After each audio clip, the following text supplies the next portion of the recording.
हाँ, आज मैं आपको पढ़ाने जा रहा हूँ सी लैंग्वेज। लैंग्वेज की जहाँ तक आप बात करो तो लैंग्वेज है क्या? लैंग्वेज किसको बोलते हो आप लोग?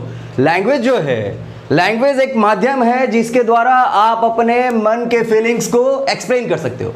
तो लैंग्वेज को अगर आप डिफाइन करो लैंग्वेज, तो लैंग्वेज क्या है?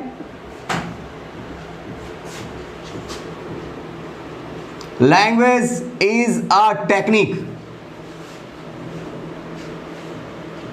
by which we explain our feelings। अब बात आती है कि जो भी लैंग्वेज, दुनिया में ढेर सारा लैंग्वेज है, जैसे हिंदी है, इंग्लिश है, संस्कृत है, ढेर सारा लैंग्वेज है। तो कोई भी लैंग्वेज आपको कब आएगा, इसके लिए आप सोचो कि कोई भी लैंग्वेज आपको कब आएगा। मतलब ऐसा सोचो कि आपने हिंदी बोलना कैसे सीखा, इंग्लिश बोलना आपने कैसे सीखा, या फिर संस्कृत में कोई लिख लेता है तो वो कैसे लिख लेता है। उसके लिए दो चीजों की जरूरत होती है। एक चीज जो है वो है हमारा सिंटैक्स, और दूसरी चीज है हमारा ग्रामर। मतलब अगर आपने हिंदी बोलना भी सीखा होगा तो हिंदी में भी सबसे पहले आपको आपके पिताजी ने या आपके भाई साहब ने या आपके चाचा ने या फिर आपके जो भी हैं उन्होंने आपको सिखलाया होगा सिंटैक्स। सिंटैक्स कहने का मतलब लिखने का तरीका। जैसे हिंदी लिखने के लिए आपको उसने सिखाया होगा, अ ऐसे लिखते हैं, क ऐसे लिखते हैं, ज ऐसे लिखते हैं। तो कोई भी लैंग्वेज, हिंदी में जैसे आप बात करो हिंदी की, तो हिंदी में 57 लेटर्स हैं। तो वो जो 57 लेटर पहले वो आपको सिखाया होगा किसी ने। तो चूंकि आप बात कर रहे हो लैंग्वेज का, तो किसी भी लैंग्वेज में सबसे पहली चीज होती है सिंटैक्स। सिंटैक्स बहुत जरूरी है। और अगर आपको सिंटैक्स आ गया तो उसको आपने अगर ग्रामेटिकली अरेंज कर दिया तो वो मेरा एक मीनिंगफुल सेंस में आ जाएगा और वो हमारा कोई ना कोई मतलब होगा जिससे कोई ना कोई कुछ ना कुछ वर्क होगा। तो अगर आप ग्रामर की बात करो तो ग्रामर क्या है? Set of rules and regulations of a language. तो किसी भी लैंग्वेज के लिए दो चीजों की जरूरत होती है। कौन कौन सी चीजें? सिंटैक्स, सिंटैक्स मतलब लिखने का तरीका, ग्रामर, ग्रामर कहने का मतलब rules of language. Syntax and grammar ये दो अलग अलग चीजें हैं। किसी भी लैंग्वेज में आपको ये दो चीजें आनी ही चाहिए, सिंटैक्स भी आनी चाहिए और ग्रामर भी आनी चाहिए। अगर आप कंप्यूटर लैंग्वेज की बात करो, कंप्यूटर लैंग्वेज, तो ये कंप्यूटर लैंग्वेज जो है हमारा, ये भी हमारा एक लैंग्वेज है। और ये मेरा किस तरीके, मेरा लैंग्वेज जो है, अगर लैंग्वेज को आप एक्सप्लेन करो तो लैंग्वेज हमारा दो तरीके का हो सकता है, वर्बल और नॉन वर्बल। वर्बल कहने का मतलब कि ऐसा लैंग्वेज जिसका अपना ग्रामर होगा और अपना सिंटैक्स होगा। जैसे हिंदी, हिंदी की बात करो तो हिंदी हमारा एक वर्बल लैंग्वेज होगा जिसका अपना लिखने का तरीका भी है और उसका भी हिंदी का अपना एक व्याकरण भी है जो कि आप पढ़ रहे हो। इसी तरीके से आप इंग्लिश लैंग्वेज की बात करो तो इंग्लिश लैंग्वेज भी हमारा क्या है, उसका भी अपना लिखने का तरीका, अल्फाबेट अवेलेबल है और साथ ही साथ उसका कुछ ना कुछ ग्रामर भी अवेलेबल है। ठीक है जी। और एक लैंग्वेज ऐसा भी होता है जो नॉन वर्बल है, जिसका न तो लिखने का तरीका है और न ही कुछ ग्रामर है। ऐसा लैंग्वेज हमारा कहलाता है नॉन वर्बल लैंग्वेज। जैसे अगर आप किसी को ब्लिंकिंग कर देते हो या किसी को बाय बाय कर रहे हो या किसी को बोल रहे हो कि भाई ऐसे क्या मतलब नट हिला रहा हो, ऐसे मम्मी पूछ रही है खाना खाया, है ना, तो ये मेरा किस तरीके का लैंग्वेज है? ये मेरा नॉन वर्बल लैंग्वेज है जिसका ना तो कोई ग्रामर है और ना तो कोई सिंटैक्स है। किसी को बोलोगे हाथ हिलाने को तो ऐसे ऐसे हिलाता है, कोई ऐसे ऐसे हिलाता है, मतलब इसका कोई तरीका नहीं है। तो वैसा लैंग्वेज हमारा कहलाता है नॉन वर्बल लैंग्वेज। तो अगर आप बात कर रहे हो कंप्यूटर लैंग्वेज का, तो जो भी हमारा वर्बल लैंग्वेज होगा उसका ग्रामर होगा और सिंटैक्स होगा। तो जितने भी कंप्यूटर लैंग्वेज की आप बात कर रहे हो, चाहे वो सी हो, C++ हो, जावा हो, कोबल हो, फोर्टन हो, जो भी लैंग्वेज होगा, उस सारे लैंग्वेज को हम लोग वर्बल लैंग्वेज के अंदर में ही रखेंगे। अगर सी हमारा एक वर्बल लैंग्वेज है तो उसका अपना एक सिंटैक्स भी होगा और अपना एक ग्रामर भी होगा। तो सी लैंग्वेज आपको तभी आ सकता है जब आप उसका सिंटैक्स सीखो और उसका ग्रामर सीखो, तभी आप उसमें प्रोग्रामिंग कर पाओगे। ठीक है जी। तो अभी हम लोग ने कहा था कि लैंग्वेज क्या चीज है, कि लैंग्वेज क्या होता है। अब हम लोगों ने कहा कि लैंग्वेज हमारा आमतौर से दो तरीके का होता है। कौन कौन? वर्बल लैंग्वेज और दूसरा है हमारा नॉन वर्बल लैंग्वेज। अगर आप वर्बल लैंग्वेज की बात करो तो इसका हैविंग ग्रामर, ये अपना ग्रामर भी रखता है एंड सेंटेक्स, और अपना सेंटेक्स भी रखेगा, दोनों ही चीजों को रखेगा। वैसा लैंग्वेज जो अपना ग्रामर रखेगा और अपना सेंटेक्स रखेगा, वो लैंग्वेज हमारा कौन सा लैंग्वेज कहलाएगा? Verbal language. और एक ऐसा भी लैंग्वेज है जिसका ना तो ग्रामर है, नो ग्रामर, इसका कोई ग्रामर नहीं होगा, और नो सेंटेक्स, नहीं कोई सेंटेक्स है इसका, तो ऐसा लैंग्वेज हमारा नॉन वर्बल लैंग्वेज कहलाएगा। ठीक है जी। तो अगर आप बात कर रहे हो कंप्यूटर लैंग्वेज का, तो कंप्यूटर लैंग्वेज जो है, ये कंप्यूटर लैंग्वेज हमारा वर्बल लैंग्वेज के अंदर में आता है। वर्बल लैंग्वेज आप समझ रहे हो? वर्बल लैंग्वेज क्या हुआ? मतलब इसका अपना प्रॉपर ग्रामर होगा और अपना प्रॉपर सेंटेक्स होगा। मतलब वैसा लैंग्वेज जिसका ग्रामर है, सेंटेक्स है, वर्बल लैंग्वेज है। अगर आप कंप्यूटर लैंग्वेज की बात कर रहे हो तो कंप्यूटर लैंग्वेज में भी अपना प्रॉपर ग्रामर है उसका, और अपना एक प्रॉपर सेंटेक्स है। तो अगर आप कंप्यूटर लैंग्वेज की बात कर रहे हो तो वो मेरा एक वर्बल लैंग्वेज है। अब हम लोग बात कर रहे हैं हिस्ट्री। आखिर किसी भी किसी चीज का हिस्ट्री होता है, उस हिस्ट्री के ऊपर हम लोग फोकस हो रहे हैं कि आखिर कंप्यूटर लैंग्वेज का हिस्ट्री कैसे कैसे आगे बढ़ा है। तो इस पे हम लोग कुछ डिस्कस कर ले। जैसे आप देखो मोबाइल का, तो मोबाइल का भी अपना कुछ जनरेशन है। तो कंप्यूटर लैंग्वेज का जैसे 1G है, 2G है, 3G है, 4G, अब तो 5G आने वाला है। तो इसी तरीके से मेरा कंप्यूटर लैंग्वेज का भी जनरेशन है। तो अगर हम लोग जनरेशन की बात करो, जनरेशन ऑफ कंप्यूटर लैंग्वेज,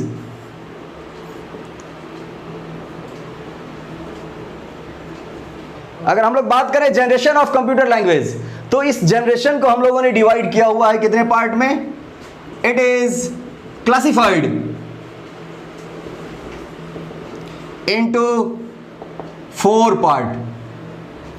अगर कंप्यूटर लैंग्वेज की बात करो तो इसको हम लोगों ने कितने पार्ट में क्लासिफाई करा हुआ है? 4 पार्ट में। ठीक है जी।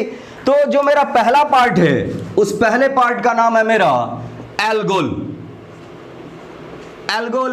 दूसरा जो है हमारा, वो हमारा BCPL। तीसरा पार्ट जो है उसको आप बोलो बी लैंग्वेज। और चौथा पार्ट जो है उसको हम लोग बोल रहे हैं सी लैंग्वेज। ठीक है जी। तो जो मेरा कंप्यूटर लैंग्वेज है, उस लैंग्वेज को हम लोगों ने 4 पार्ट में क्लासिफाई कर दिया। मतलब उसका जनरेशन जो हमारा वो 4 पार्ट में है। पहला मेरा कौन सा है? एल्गोल। एल्गोल क्या है? एल्गोल मेरा पहला कंप्यूटर लैंग्वेज था। ये एक ऐसा कंप्यूटर लैंग्वेज था जिसका ना तो कोई ग्रामर था और ना ही कोई सेंटेक्स था। तो मतलब जिसको जैसे मन उस तरीके से उसने लिखा, और वो सक्सेस हो गया तो हो गया, नहीं हुआ तो वो भी ठीक है। बात वही है कि आप रास्ते में चल रहे हो, किसी गली में घुस गए और पता नहीं है रास्ता किधर है, मेन रोड किधर है, और गली में इस गली में उस गली में होते होते निकल गए, तो तुक्का लगा करके हम लोग इस पे काम कर रहे हैं। वैसा लैंग्वेज हमारा कौन सा लैंग्वेज है? एल्गोल। ठीक है। तो जो ये एल्गोल लैंग्वेज है, इसका ना तो कोई ग्रामर है, नो ग्रामर, इसका ना तो कोई ग्रामर है एंड नो सेंटेक्स। इसका ना तो कोई ग्रामर है और ना ही कोई सेंटेक्स है। किसका? एल्गोल का। ये जो मेरा एल्गोल लैंग्वेज है, इसका ना तो कोई ग्रामर ना सेंटेक्स। तो इसका ना ग्रामर ना सेंटेक्स। अभी कुछ देर पहले मैंने आपको बताया कि वैसा लैंग्वेज जिसका ना तो कोई ग्रामर होगा और ना ही कोई सेंटेक्स होगा, वो किस लैंग्वेज के अंदर में आएगा? Non verbal.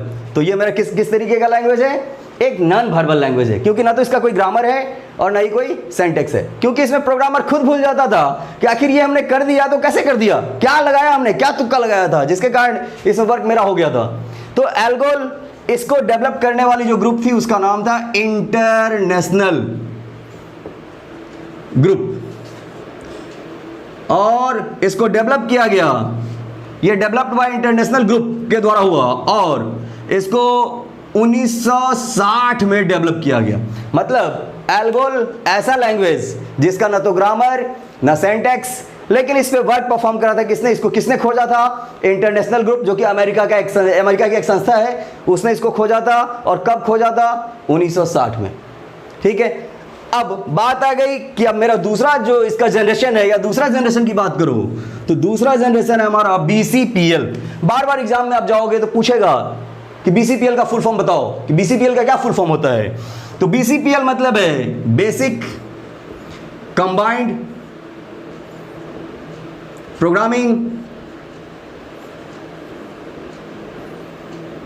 लैंग्वेज। ये मेरा बीसीपीएल, बीसीपीएल, बीसीपीएल का क्या फुल फॉर्म है हमारा? Basic combined programming language. ठीक है जी। ये बेसीपीएल जो है इसको खोजा गया था, ये खोजा गया था मतलब इन्वेंटेड इन 1967 और जो इन्वेंटर थे उनका नाम था मार्टिन रिचार्ड। मार्टिन रिचार्ड नाम के एक साइंटिस्ट थे जिसने एल्गोल के ऊपर में कुछ प्रोग्रेस करा और उन्होंने एक नया लैंग्वेज बनाया जिसका नाम था BCPL, basic combined programming language. ये एक ऐसा लैंग्वेज जिसमें सिंटैक्स अवेलेबल था, कहने का मतलब इसके लिखने का तरीका तो अवेलेबल था लेकिन ग्रामर मिसिंग थी। तो मतलब वही बात हो गई कि अ आ राम श्याम ये सब आ गया हमारे पास में, लेकिन अब उसको कैसे सिस्टमेटिक अरेंज करेंगे कि वो एक मीनिंगफुल सेंस में आ जाएगा, ये चीजें बीसीपीएल में डिफाइंड नहीं थी। ध्यान रखना है कि BCPL is developed by Martin Richard. BCPL कब डेवलप्ड हुआ? 1967। बीसीपीएल का फुल फॉर्म क्या होगा? Basic combined programming language. ये चीजें एग्जाम में पूछ सकता है ऑब्जेक्टिव में, इसके लिए हमको फोकस रहना है इसके ऊपर में। अब जो मेरा थर्ड जनरेशन था लैंग्वेज का, उसका नाम था B language. B, why B? ये बी का मतलब क्या? ये तो बीसीपीएल है, अभी हम लोग कह रहे हैं बी। बी लैंग्वेज क्या था? एक्चुअल में जो मेरा बी लैंग्वेज था वो मेरा बीसीपीएल का ही रिफॉर्म्ड वर्जन था। ठीक है जी। तो जो बीसीपीएल में कमी क्या थी भाई? बीसीपीएल में हम लोगों ने सिंटैक्स तो ढूंढ लिया था लेकिन ग्रामर मिसिंग थी। तो हम लोगों ने क्या करा? बी लैंग्वेज में ग्रामर को ढूंढा और एक नया लैंग्वेज बनाया जिसका नाम था बी लैंग्वेज। इसको डेवलप करा था केन थॉम्पसन ने।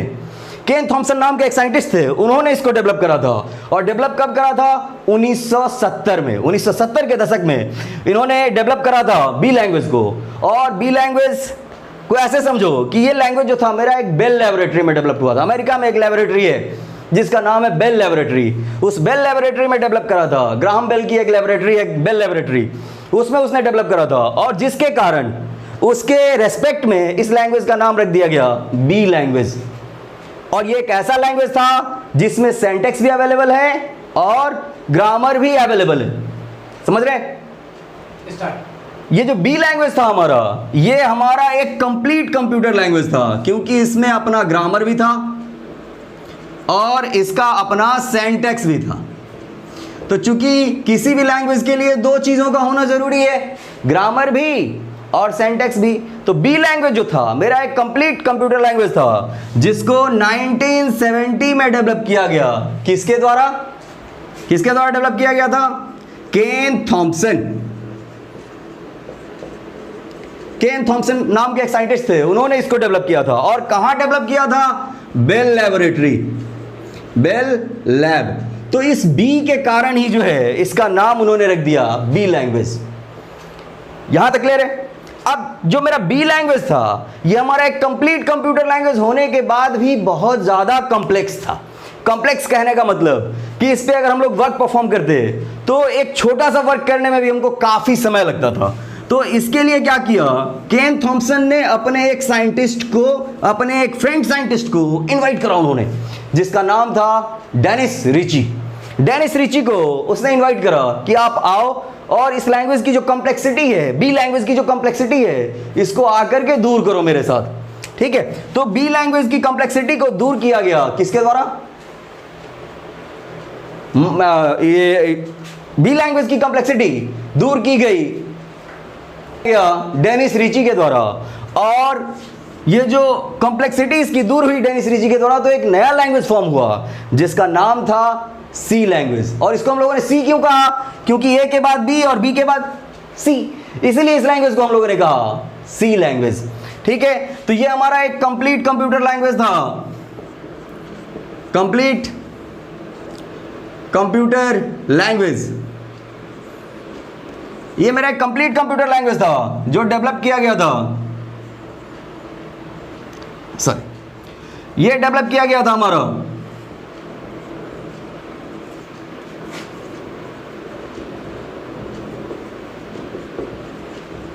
डेनिस रिची के द्वारा। कब डेवलप किया गया था? इन 1972। इस दौरान में हमारा ये लैंग्वेज डेवलप हुआ था, सी लैंग्वेज। ये हमारा एक कंप्लीट कंप्यूटर लैंग्वेज था जिसमें ग्रामर भी है, सिंटैक्स भी है और कॉम्प्लेक्सिटी भी नहीं है। लेकिन बात हुई कि जब इतना सारा कुछ हो गया, इसके बाद में जो सी लैंग्वेज था, इसको जितनी भी कंट्रीज थी उसको अपने तरीके से उसने यूज करना स्टार्ट किया। कहने का मतलब, अमेरिका ने कहा कि भाई हम इसको अपने लैंग्वेज के आधार पर लिखेंगे। जापान ने कहा कि नहीं, ये कंप्यूटर लैंग्वेज है, इसका भी ग्रामर है, सिंटैक्स भी हम अपने लैंग्वेज के आधार पर करेंगे। चाइना ने कहा कि इसको हम अपने लैंग्वेज के आधार पे करेंगे। तो अमेरिका ने कहा रुको, मैं क्या करता हूं, इसका स्टैंडर्डाइजेशन कर देता हूं। जैसे आप लोगों ने पढ़ा होगा ऐसा यूनिट, सिस्टम इंटरनेशनल यूनिट, ये कभी आपने पढ़ा होगा। उसका क्या मतलब होता है कि ऐसा यूनिट जिसको दुनिया का हर कंट्री फॉलो करेगा, मतलब एक स्टैंडर्ड। मतलब जैसे आपने देखा होगा गांव में जमीन बिकता है, तो जमीन कैसे बिकता है, कहीं कट्ठा के हिसाब से बिकता है, कहीं धूर के हिसाब से बिकता है, कहीं गज के हिसाब से बिकता है। लेकिन उसका स्टैंडर्डाइजेशन क्या है, कैसे हम लोग मापते हैं जमीन को, मीटर सेंटीमीटर के हिसाब से। जैसे कहीं देखिएगा तेल, तो तेल आपका या दूध ये पौवा के हिसाब से मिलता है, लेकिन उसका स्टैंडर्डाइजेशन क्या है, लीटर है कि नहीं। वजन जो है, वजन जो हम लोग वेट कर रहे हैं, वेट केजी, ये दुनिया के किसी भी कंट्री में जाओगे, बोलोगे 1 केजी चाहिए दोगे, तो वो 1000 ग्राम ही होगा। इसका मतलब क्या है कि वो एक स्टैंडर्डाइजेशन है। तो इस सी लैंग्वेज का स्टैंडर्डाइजेशन भी किया गया है। और सी लैंग्वेज का स्टैंडर्डाइजेशन एक ऑर्गेनाइजेशन ने करा है जिसका नाम है ANSI, ANSI।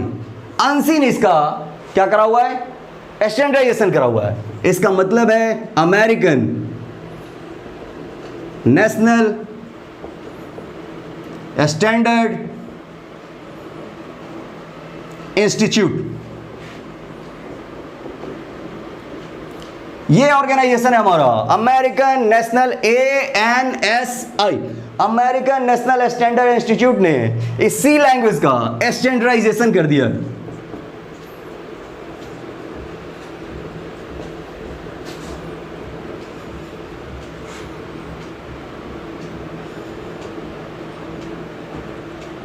हुआ है, ये स्टैंडर्डाइज हुआ है ANSI के द्वारा। ANSI कहने का मतलब, ये बराबर आपके एग्जाम में भी ऑब्जेक्टिव में क्वेश्चन होगा कि ANSI का फुल फॉर्म बताओ। तो ANSI का मतलब अमेरिकन नेशनल स्टैंडर्ड इंस्टीट्यूट। और जो सी लैंग्वेज का हमारा जो स्टैंडर्डाइजेशन फॉर्म है, जिसको दुनिया का हर कंट्री मानता है और दुनिया का हर देश उसको उसी तरीके से प्रोग्रामिंग करता है, जैसा आप इंडिया में कर रहे हो, जैसा वही चाइना में भी हो रहा है, वही जापान में भी हो रहा है, वही अमेरिका में भी हो रहा है। मतलब अगर आप यहाँ से पढ़ के अमेरिका भी जाते हो तो आप यहाँ आपने जो सी सीखा है वही वहाँ आपको यूज करना है, दोनों का स्टैंडर्ड सेम है। तो इसका स्टैंडर्डाइजेशन किया गया किसके द्वारा, ANSI के द्वारा। और ये कब किया गया, 1979 में ये स्टैंडर्डाइजेशन करा गया, 1979 में। और इस तरीके से हमारे पास में एक परफेक्ट कंप्यूटर लैंग्वेज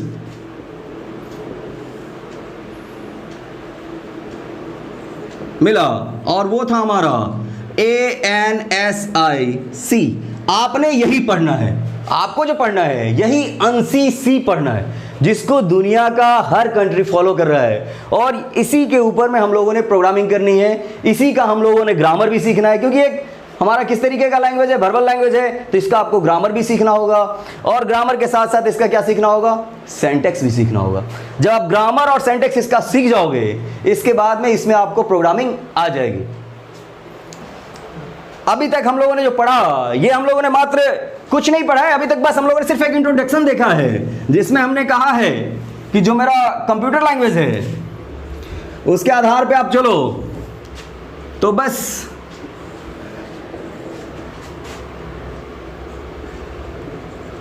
लैंग्वेज देखा है, डेवलपर देखा है और ईयर देखा है, बस। तो मेरा जो पहला लैंग्वेज था वो मेरा लैंग्वेज था एल्गोल। एल्गोल किसके अंदर में आएगा, नॉन वर्बल के अंदर में आएगा। किसने डेवलप करा है, इंटरनेशनल ग्रुप। और कब डेवलप करा है, 1960। दूसरी चीज़ जो हमने पढ़ी है वो है हमारा BCPL। ये हमारा एक सेमी वर्बल लैंग्वेज है। सेमी वर्बल हम लोगों ने क्यों कहा, क्योंकि इसमें सिंटैक्स तो है लेकिन ग्रामर मिसिंग है। तो आधी चीज़ें हैं आधी नहीं है, इसलिए हम लोगों ने इसको क्या कहा, कि ये मेरा सेमी वर्बल है। सेमी वर्बल लैंग्वेज है, इसको किसने डेवलप करा था? Martin Richard. कब डेवलप करा था? 1963। ठीक है जी। इसके बाद ये डेवलप करा था 1967 में, और इसके बाद हमारा एक लैंग्वेज आया जिसका नाम था बी लैंग्वेज। बी लैंग्वेज को किसने डेवलप करा? केन थॉम्पसन। कब डेवलप करा? 1970। और इसी से आगे हम लोगों ने एक नया लैंग्वेज को बनाया जो मेरा एक कंप्लीट कंप्यूटर लैंग्वेज था, जिसको बनाया था डेनिस रिची ने। और कब बनाया था? 1972 में। ये मेरा एक लैंग्वेज था। और इसके बाद में हम लोगों ने एक नया और स्टैंडर्ड लैंग्वेज बनाया जिसका नाम था ANSI, जो आपने पढ़ना है। और ये लैंग्वेज को किसने स्टैंडर्ड करा हुआ है? ANSI ने। और कब करा था? 1979 में। तो अभी तक हम लोगों ने सिर्फ ये पढ़ा कि हमारा डिफरेंट तरीके का लैंग्वेज है और इस लैंग्वेज का अलग अलग अपना जनरेशन है। हम लोगों ने मेन ANSI पढ़ना है, तो चूंकि यहाँ पहुँचना था इसलिए हम लोगों ने इसका हिस्ट्री को समझा। अब इससे आगे हम लोग अगले क्लास में देखते हैं कि आगे क्या करना है।